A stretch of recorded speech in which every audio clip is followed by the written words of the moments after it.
Hello learners, today in this session we are going to learn about soil genesis.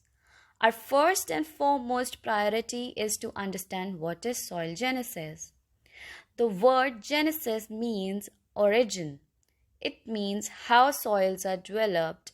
Mostly soils are developed by weathering of minerals.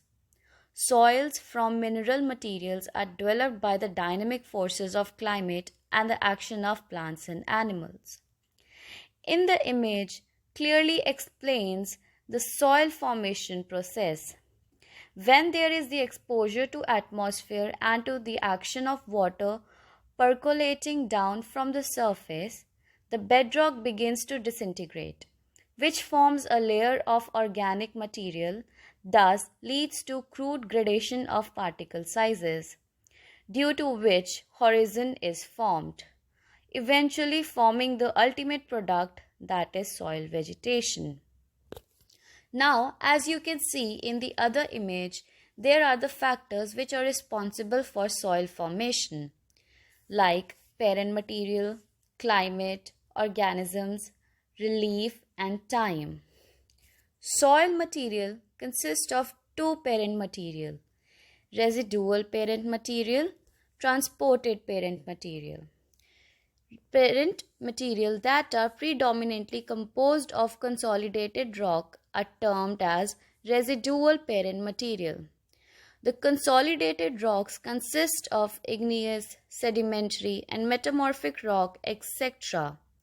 Soil developed in the residual parent material is that which forms in consolidated geologic material, whereas transported parent material is the main force responsible for the transport and redeposition.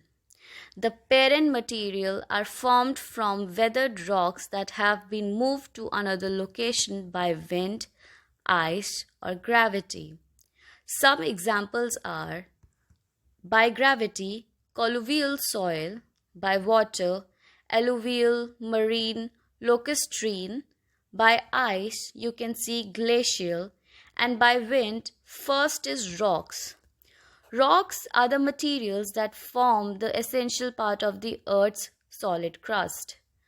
Rocks are hard mass of minerals, matter comprising one or more rock-forming minerals. Rocks are formed from the molten material known as magma.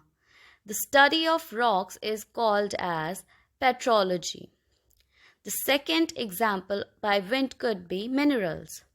Minerals are naturally occurring solids with definite chemical composition and crystal structure. Solid substances composed of atoms having an orderly and regular arrangement. When molten magma solidifies, different elements present in them freely arrange in the accordance with the attractive forces and geometric form.